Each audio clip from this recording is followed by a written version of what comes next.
my Brit asked me to introduce myself. I think you know I'm a professor at London Business School. But before that, I worked in the real world. I went to business school at Stanford in California and joined the retailing industry right after business school a long time ago and worked 20 years in retailing. So I'm at the other end of the technology world from many of you, right? Retailing, I think, is about as low-tech as the world gets. I've worked in retailing for about 20 years, did 2 startups, took one public, worked for a company called Gap. I think you might know Gap when it was a young company and helped grow that company. I don't know if you know anybody who works in retailing, but do you think 20 years in retailing would be long enough? It's long enough. So I hit 20 years in that industry and felt like I wasn't learning the way I was at the beginning. So I said I should do something else with the rest of my life when I grow up. So at midlife, I decided that I wanted to work in a business school and better understand some of the things I had experienced as an entrepreneur. So I went back to school in my 40s to earn a PhD. They thought I was awfully old to be in a PhD program, and I probably was. But those were fantastic years. And then I've been teaching in business schools since. I came to London in 2000 for 10 weeks, and it's now been 12 years. So it's been a fantastic thing. So the stuff I'm going to talk to you about is stuff that I've studied, but it's also stuff that I've actually done. So this is going to be kind of a pragmatic thing. There's some ideas that I hope you find you can use, but there are ideas that really play out in the real world. And they are ideas in this book. I think you know there's this really good book called Getting to Plan B, right? That Randy Commissar and I wrote.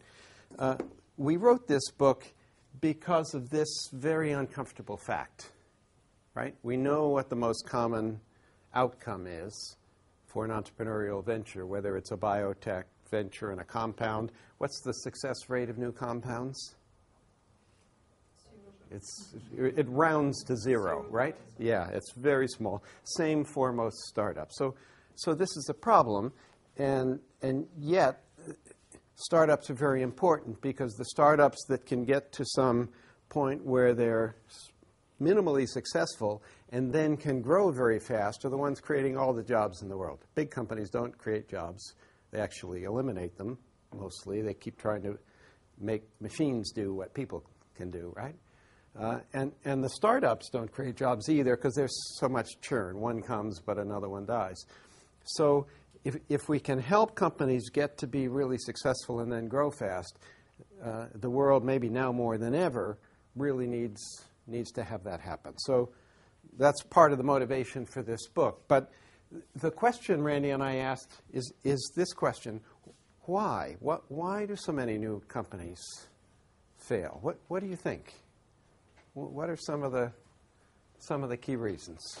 Why? What's one reason why startups fail?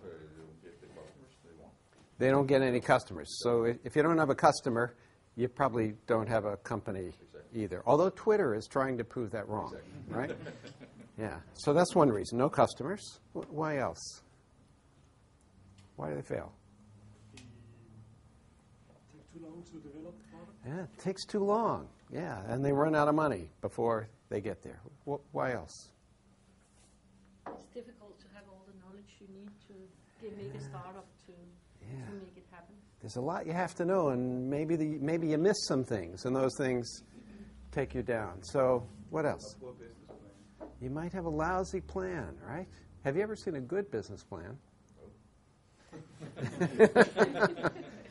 Tough challenge, yeah. So our view is that I think all these things you've said are true. Most of them fail because the business model really doesn't work. And when I say business model, I mean the pattern of the economics of the business. That means you have enough cash coming in, but if you don't, there's not enough. Maybe the customers aren't giving you any cash, or you spend too much cash and you run out of cash. And when you run out of cash as an entrepreneur, that's a very bad day, right? When you can't make payroll and pay your people or pay your vendors, it's a tough time. So What I thought I'd do is start with a little kind of humorous video clip. I don't know if you know the UK comedian named Ali G. Do you know Ali G here in Denmark? So I've asked Ali G to help me with this, to look at how the process works here. I never had an idea before. How did you know when you had one? Right. How do you know when you say, wow, for a business idea? I mean, like, had the idea of like eating chicken or switching on the telly or something, but I've never had an idea. Right. For a business idea. Right. Well, whatever. Right. You have all the money in the world. This is a good exercise. Yeah. And you can do anything with this money to make your life easier. What's the first thing you would invent? Like free bitches. That it's a good place to start. Always like, Right. dressed up and Right.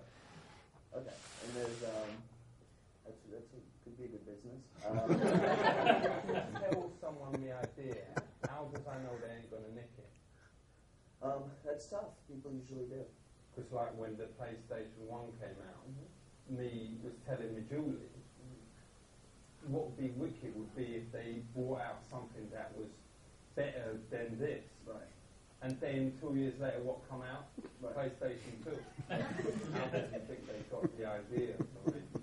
Maybe Julie told him. I don't know, but the fact is that She people. did, And if you did, well then. you're gonna have to talk to her. Yeah, that is that's right. serious.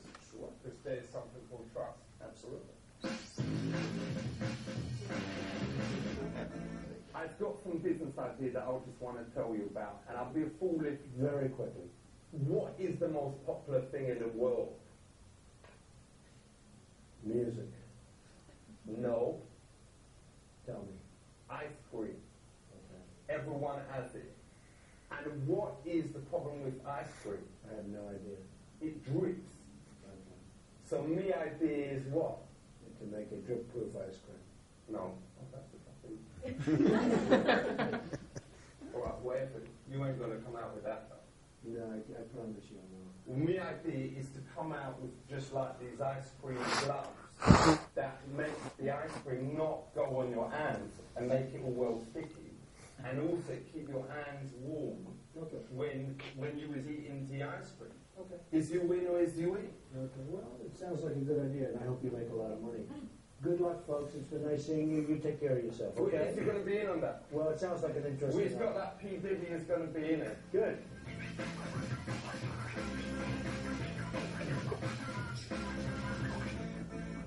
It is ice cream. Do you want me to eat this? No. Okay. What's the matter with it? Lay down.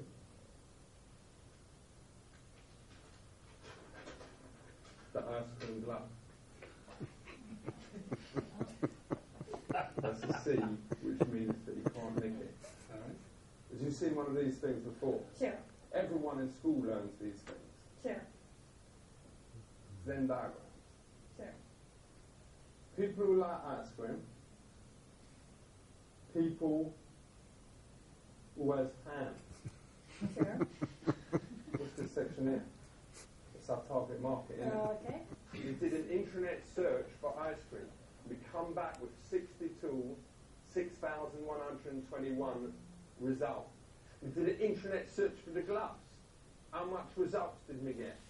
325, 0, 113. So you times those together, you get, this is just people on the internet looking in. 203 zillion, whatever, 496,400, and then a 1. Check this out. If all those people bought one glove at $19.99, just one glove, business will be worth,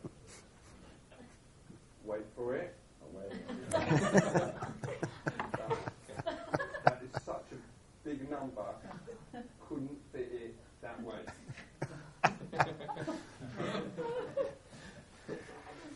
So from the investor side of the table, this is what it often looks like, right? Just like this. I think it's fair to say that this process that has developed over the last couple of generations, where an entrepreneur says, I have an idea, I'm going to write a business plan, I'm going to go pitch it to some angels or VCs and try and get some money, is really pretty badly flawed. And it's flawed in part because these business plans are full of naive and completely unfounded assumptions, right?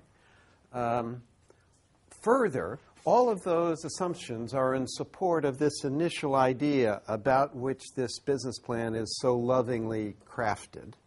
And we know empirically that most of the time the initial plan actually doesn't work. And it's not really the entrepreneur's fault, because if an entrepreneur goes to an angel investor and says, I'd like some money, what does the investor say? May I see your business plan, please, right? Or if he comes to a good business school like CBS or London Business School, do we teach them to write a business plan? We do, right? So it's not the entrepreneur's fault that this is happening. But the fact is that if you ask any early stage investor, where have you made your good returns? It's never, almost never, on the initial idea that was created, but it's on some evolution or maybe radical reinvention of that idea. So all the money gets made on Plan B. So if that's the case, and empirically we know that's the case, then why should people spend so much time writing all these pages and pages of well-crafted prose, developing lots of spreadsheets, all of which are in support of this initial plan that we know most likely won't work? Is this a good use of entrepreneurs' time?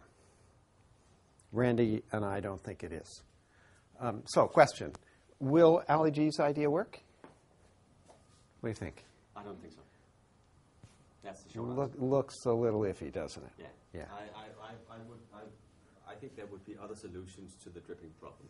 Yeah. And is the dripping problem a really big problem? For me, not. No. You can just kind of, take care of it, right? Not for them, for their parents, maybe. Yeah, right. Okay. So you might ask, okay, so John and Randy, if you say this is a problem, is there a solution to that problem? We think there's a solution. And the solution has to involve a couple of things. It has to involve getting from the initial idea, and you have to start somewhere, right? So there's nothing wrong with having a plan A. You have to have a plan A, but then you have to have perhaps a more disciplined way to get to a plan B that's perhaps driven by data, okay, rather than just artificial assumptions. Data about real products, real goods, real services, and data from real customers. So if we could have a process that does that, maybe we have a better chance to be evidence-based. And I know we have people in the room who work with scientists. And do scientists value evidence? They do. That's what the scientific process is about. So that's really what we're talking about here. Now, let me check and see how you guys, some of you are consultants, right, who work with some of the COBIS companies. Who's in that role? Some of you, a few of you are. Okay.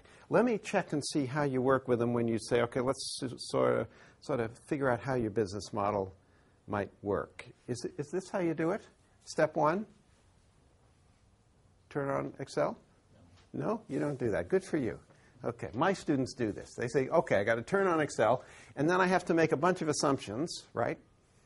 So I start making assumptions, which I call SWAGs. Do you know this American acronym? Silly, wild ass guess. You make a bunch of guesses as to what you think might happen, and then you press total, but you have to tweak the cells because you know the outcome of this process is supposed to look like a hockey stick, right? And it doesn't the first time. So then you tweak the cells. Is this how it works? Yeah?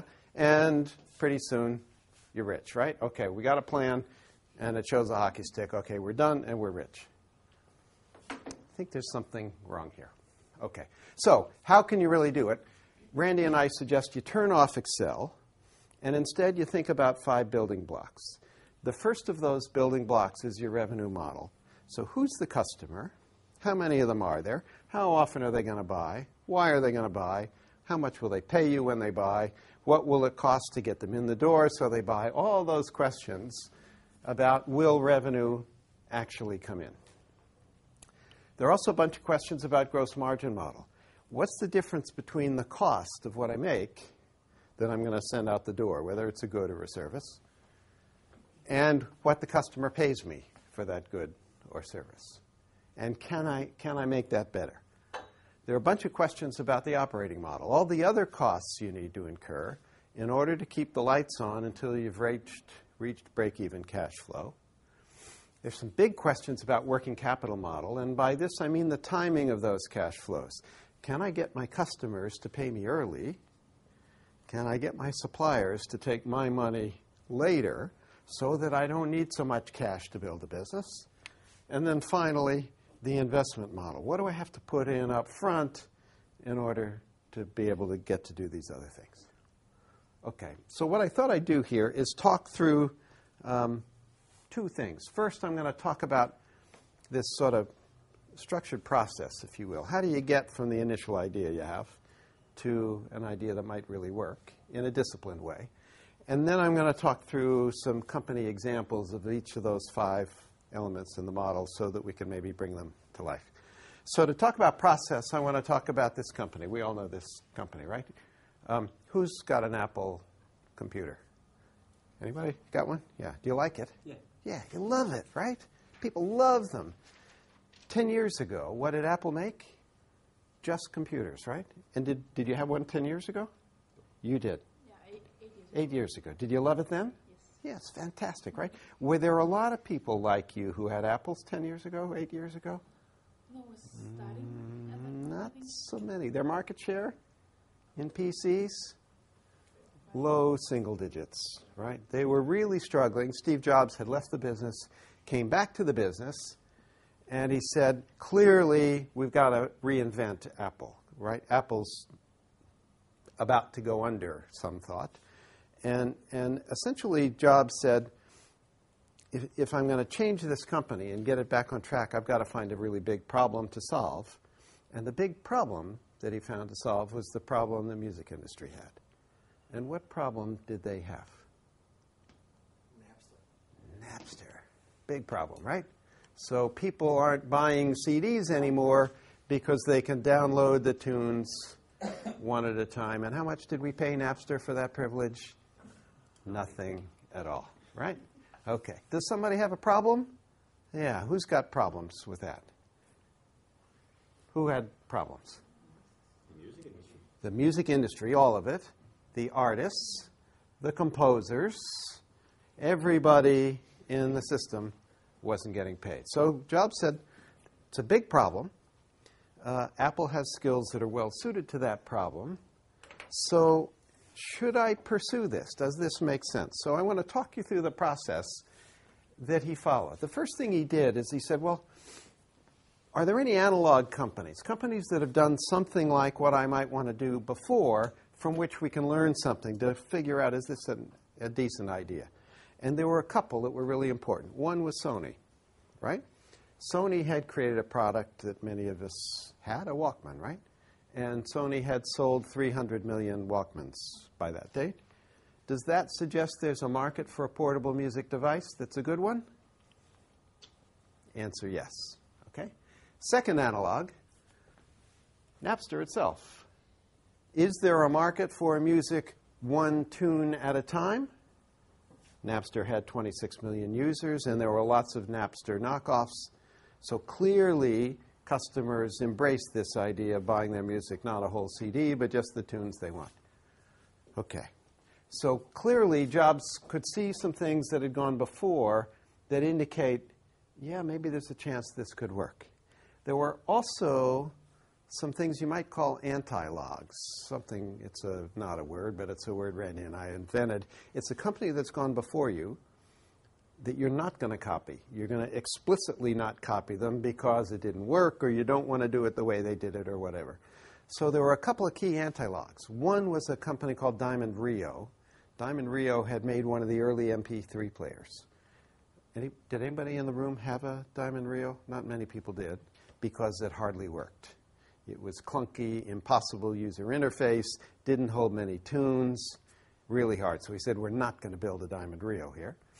The other thing he didn't want to do was copy the music industry sites. So a couple of the record companies had put up their own sites because of Napster and said, well, we're going to put our own music on the web and we'll try and sell it one tune at a time.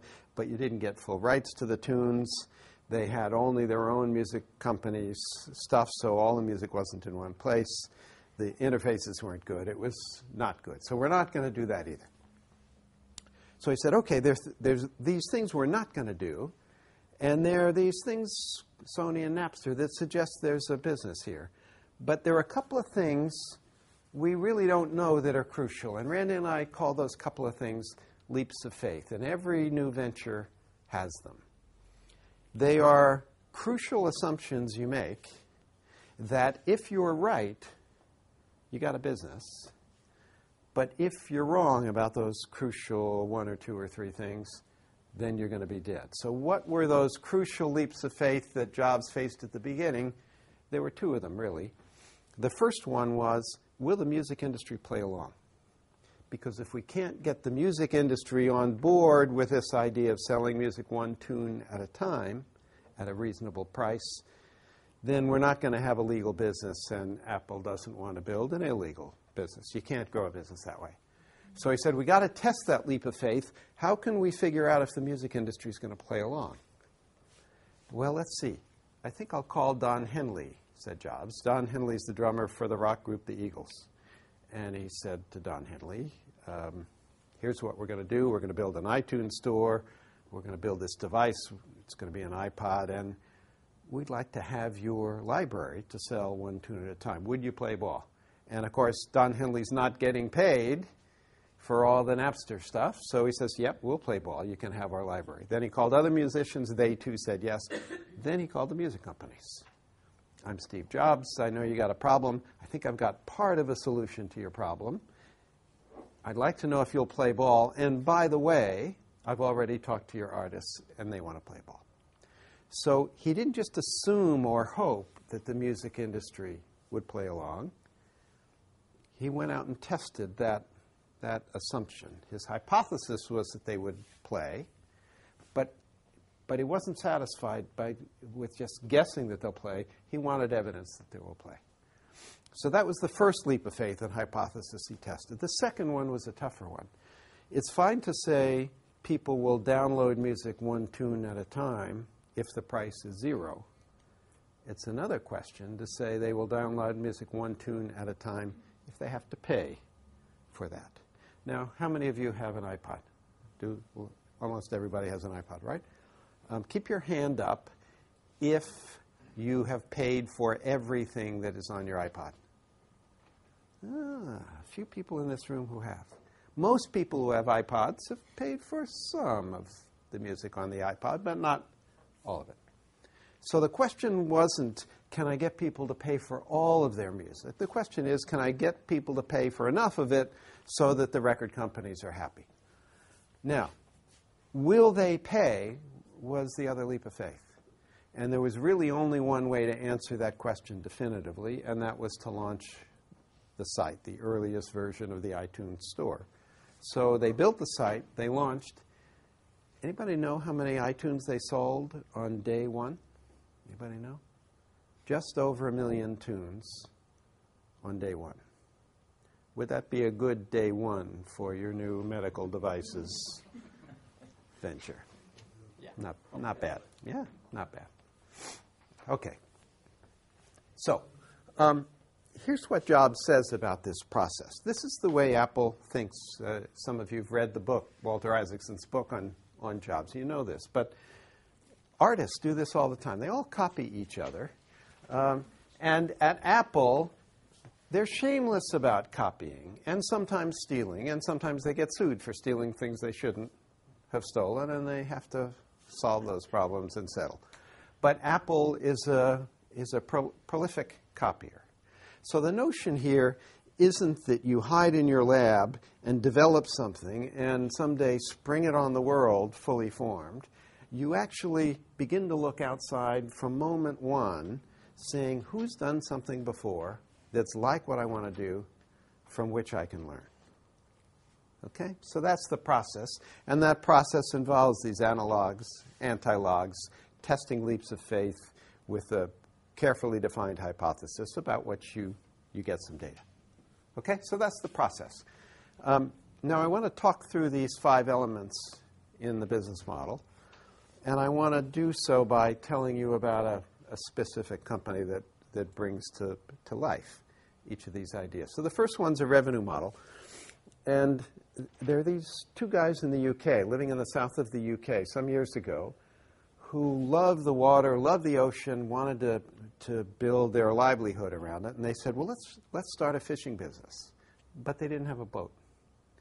And you can't have a fishing business if you don't have a boat, right? Because you got to get out and catch the fish. They had enough money, not to buy a whole boat, but they had enough money to buy the hull of a boat. So they'd buy a hull, they said, and then they figured they'd fix it up. And when the boat was fully fixed up, then they'd launch, they'd go catch some fish, make some money, invest in another boat, make some more money, and over time they'd build up a nice fleet, have a terrific fishing business, and they could build their life around the sea, which they loved. So they did it. They bought a hull. They started fixing up the hull. It was almost ready. It was almost a fully fledged boat. And somebody came up to them and said, that's a really nice boat you have there. Would you sell me your boat? And the 2 partners looked at each other and said, well, let's see, what's our objective? We're trying to build a fishing business. So partner A said to partner B, we don't want to sell the boat because then we're going to have to start over. Our goal is to go fishing here. Partner B said, well, you know, if we price the boat really high, we could maybe make enough money on this boat we've built to buy 2 hulls. We could fix up 2 hulls. We'd launch bigger and faster, and we'd actually get further down the road. So they said, okay, let's ask a really high price for the boat. They did, and it was a really nice boat. They sold the boat. Okay? So now they got more money. They buy 2 hulls. They fix up the 2 hulls. Guess what happens again? Somebody comes up and says, really nice boats. Would you sell me your boats? Partner A said to partner B, if you don't quit selling the boats, we're never going to get into business. But of course, they're already in business, aren't they? What business are they in? The boat business. The name of this company, it's a real company. The name of this company today is Princess Maritime. They make yachts, really nice yachts. I don't think the 2 guys have ever had time to really go fishing. It's certainly not commercially. But they've built a wonderful business selling boats. But it wasn't what they set out to do. They set out to build a life involving the sea. They've accomplished that vision, but with a very different sort of plan than they originally thought of. Okay? So plan A became plan B, and it often does. Often what you end up selling isn't what you thought you'd sell, the product you thought you'd sell. Often the customer who buys it isn't the customer you thought was going to buy it. I think many of you are in biotech and you know about the Viagra story. Do you know the story about Viagra, how it came to be? There was a drug they were developing for some other purpose. And in clinical trials, they happened to notice this side effect that this drug had. And somebody said, one of the scientists on the team said, well, you know, maybe we could sell it for this other purpose, given its side effect. And obviously, Pfizer's made some money with that product, right? So often the revenue model turns out to be very, very different than what you think it's going to be. Okay, second thing, gross margin model. This is one where Plan A is actually working pretty well, and it's a company called Zynga. Do some of you or some of your kids maybe play Zynga online multiplayer games? Anybody familiar with these? Yeah? One of their big titles is a game called Farmville. So you can be an online farmer. Now, I must admit, I'm a little puzzled why anybody wants to be an online farmer. I don't get it. But millions of people are playing this game, and it's free to play the game. You don't have to pay. Okay? You can go online, you can build your farm, you can have cows and tractors and seeds and all this stuff, right? But if you want to win, you have to have a bigger farm and more tractors and better seeds. And guess what you have to do to have another tractor? You pay for it. You want better seeds? You pay for them. You want more land? You pay for them. Real money, right? What does it cost Zynga to sell your kid another tractor? Practically nothing, right? They write some code and there are a few pixels on the screen, right? Costs them nothing. Would you like to have a business with that kind of gross margins? Yes. Yeah. Okay? So thinking about gross margins and how can I have a business that's got healthy gross margins instead of really thin ones is an important thing to do. Okay. Operating model, the third piece. You know this company, right? Who's flown Ryanair? I bet many of you have. Yeah. You may not know Ryanair's history. Ryanair was not always a discount airline.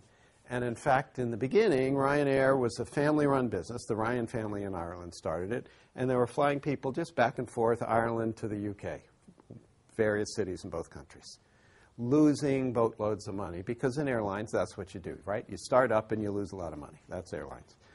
They had an accountant whose name was Michael O'Leary. And O'Leary came to the Ryan family at one point and said, you guys are about to go bust. This isn't working. You better change something. And essentially the family said to O'Leary, you're so smart. You come in and try and run this airline. It's really hard to make money running an airline. Most airlines lose money. So O'Leary said, fine, I'll give it a shot. He came in, and the first thing he did was flew to Texas, not on Ryanair, but on another airline, and met with a guy named Herb Kelleher. Kelleher is the founder of Southwest Airlines, one of the earliest and most successful of the discount carriers.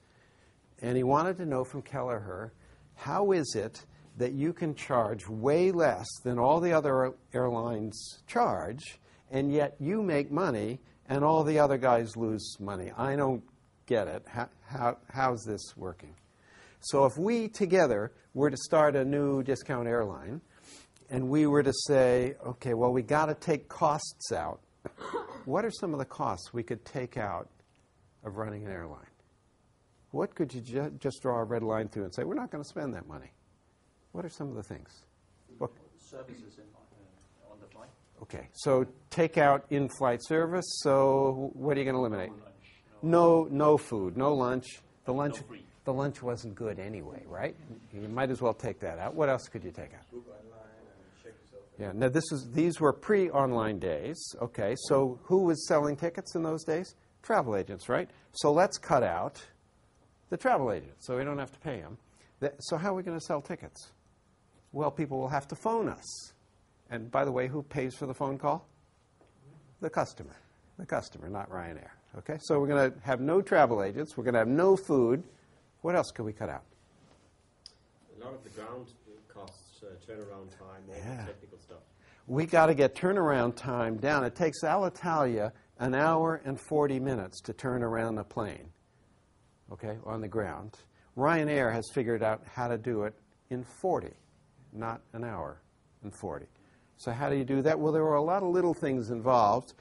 Part of it was that we as passengers, or I'll speak for myself, I as a passenger often leave some junk on the plane. It might be a newspaper, candy bar wrappers, and what do I do with it? I stuff it in the seat back pocket, right? Maybe you do the same thing. Well, let's buy planes with no seat back pockets. So Mullins will have to take his garbage somewhere else, right? And we won't have to spend the time cleaning the plane. Lots of other little things. No boarding passes with people hunting for the right seat. Let them just get on the plane and fight for the good seats, right? It's faster. What else could you take out? Anything else? Destinations. Yeah, it costs a lot of money to land at Heathrow or Copenhagen or whatever, right? So it's also connecting flights. I mean, the fact that you just fly between two places. Just point to point. Forget all this hub stuff, right? We just go here and there, yeah? And those landing fees are expensive. So if we could get rid of those landing fees, that could lower our costs. Well, how might we do that? He said. He looked around Europe and said, there are all these old World War II airstrips all over the place. We could call them airports, and we could fly to them. I made a mistake once. I flew to Barcelona. Has any of you flown to Barcelona on Ryanair?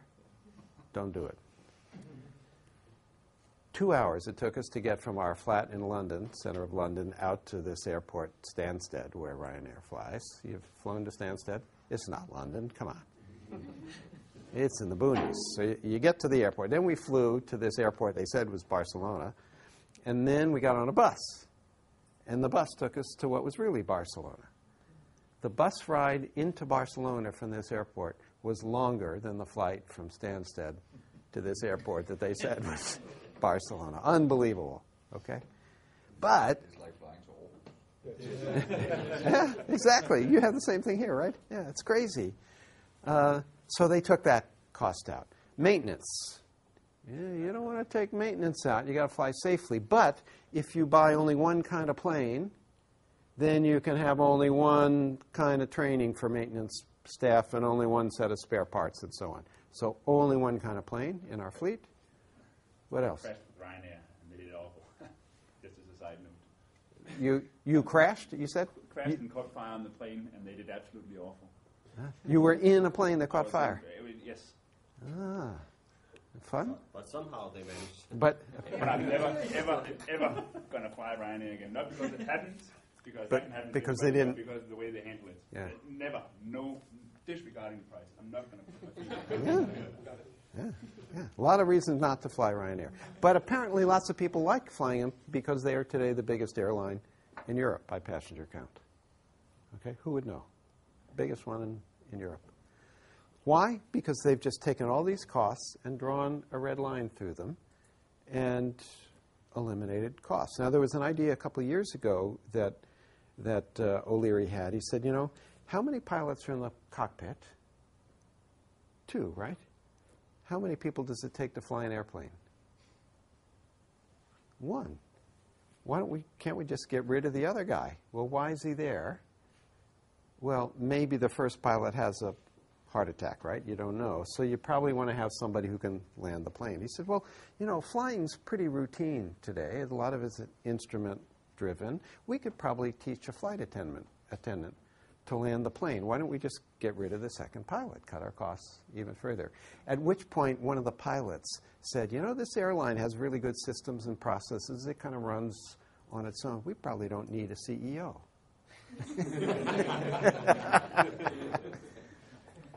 But it's amazing what Ryanair has done. Their goal is to get to where the price of the ticket is 0, and they're going to make their money from other things, renting you a car, charging you for your bags, all this other stuff, lotteries on board, and so on. Their average revenue per ticket is up to 15 euros per ticket, not counting the fare you pay.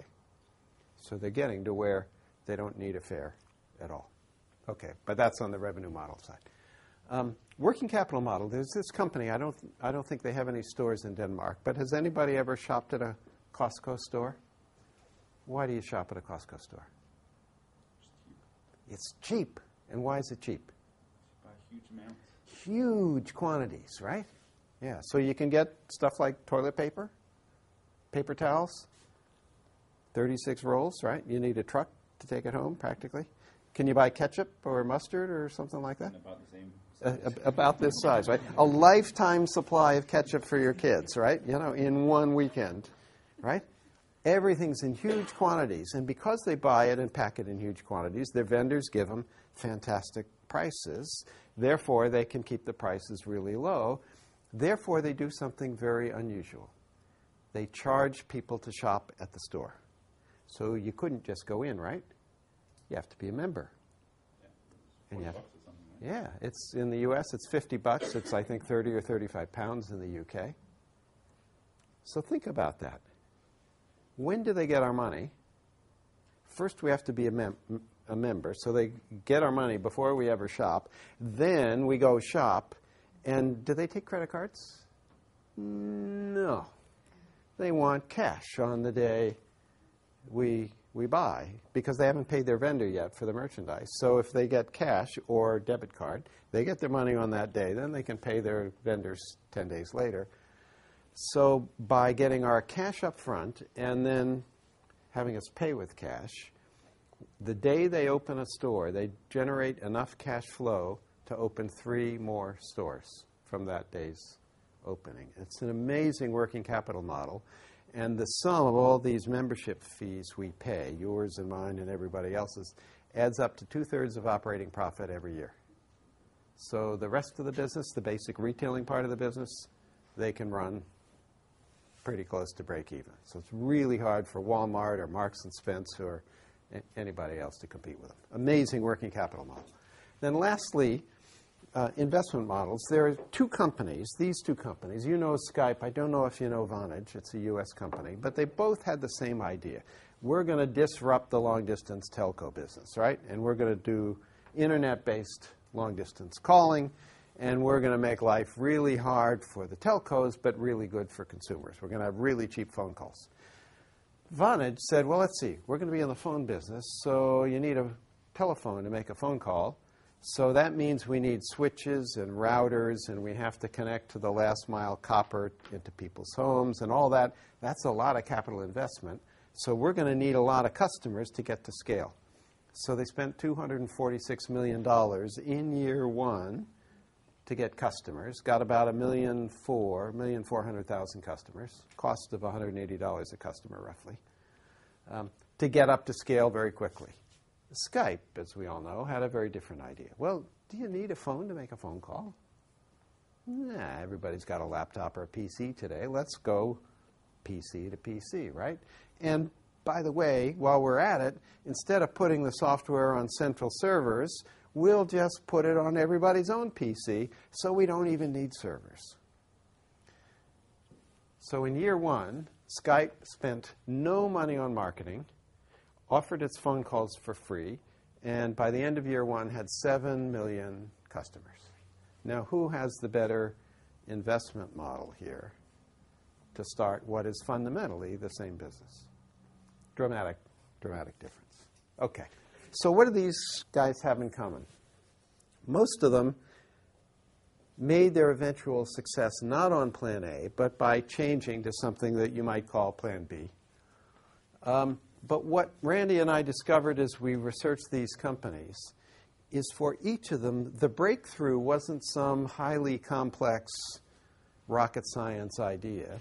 It was just taking one of these 5 elements and doing that element radically differently than everybody else in the industry did. That's all it was. Okay, so think about the elements. For Apple and for Princess, it was revenue model, very different. One of the analogs that Apple followed that I didn't talk to you about is Steve Jobs, I think very shrewdly, looked at Gillette, razors and razor blades. How does Gillette make money? What do? They make the money on the blades, right? They sell us a cheap razor, and then we got to buy the blades, and all the money's made on the blades. So the analog here is the blades are the iTunes, and the iPod is the razor, right? Could you follow that model in the music business? Could you make your money on the blades? Who's your competitor at the beginning? Selling blades, selling tunes one at a time. Well, okay, so but that would be the CD. That would be their strongest competitor, I guess. Napster's the strong competitor. And what's Napster's price on the blades? Zero. So Jobs had to say, I can't follow the razor blade model. I've got to turn it upside down. I'm going to have to be very price competitive on the blades, the iTunes, sell them for 99 cents. It's going to be a break-even business for Apple. I'm going to have to make all of my money on a really slick device, the iPod. So today, virtually all the margin in the music business for Apple is on the iPod. It's not on the tunes. The tunes are there to keep the music industry off its back and to fuel demand for the iPod. Very interesting. Okay? Zynga, it's all about the gross margin, right? If you can sell stuff for 100% gross margin, you want to do it. Ryanair, we've talked about, it's the operating model. Costco's working capital model. Skype, investment model. So the question that I would encourage you to ask of the entrepreneurs you work with is there one of these elements, just one, where you could treat that element radically differently in your business than everybody else does in your industry? And if so, might you rewrite the rules in your industry, just as Southwest and Ryanair have in airlines, as Apple has in music, as Skype has in phones?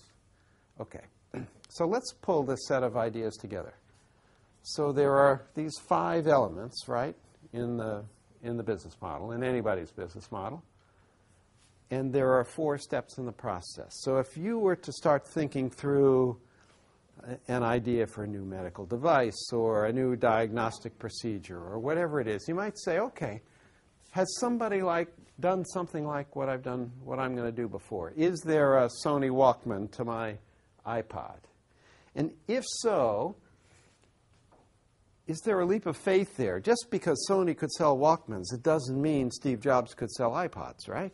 There's some leap of faith there that you may have to test. So there might be a hypothesis, you say. You quantify that hypothesis, and then you have to find a cheap, quick way to test that and find out if the revenue model you have in mind is really right. In terms of gross margin, you might have some analogs, you might have some anti-logs, but you might say, actually, that data is good enough. I understand that sort of cost of goods sold, gross margin structure, that I don't have to test a leap of faith there. I'm just going to rely on that data because maybe this is a critical assumption that underlies the business. I kind of trust this data. It's good data, and I know it. And the same thing might happen with operating model. For your working capital model, maybe, again, there's a leap of faith here where you say, yeah, there's this other company that's found a way to get customer money early or pay suppliers later, but I don't know if I can do it in my setting. So again, I need a hypothesis, and I have to test that and see if it's going to work. And then out of all of that pattern might fall an investment model. Now, for biotech compounds, not going to happen, right? It takes a long time to get through that process. But for a medical device or a new diagnostic procedure or a new software business, you might be able to create a business model that's attractive enough that your investment model will call for very little money at all. Okay, now, could this work? Let's talk about 3 companies. Google. Initial revenue model, was there one? None. Just 2 PhD students at Stanford with a good idea. We're just going to organize all the world's information and make it easily accessible. Nice little challenge for a couple PhD students, right? Kind of thing that some of you might take on. Well, we all flocked to Google because it was better search, right? So the server bill started to add up. There wasn't the cloud in those days. They had to buy servers. They ran out of money. They said, gee, we're going to have to monetize this. How are we going to do that? So plan B was, well, we have the best search. Let's license our search technology to the likes of Yahoo and AOL and others who were the leading portals at that time. But nobody would pay them a decent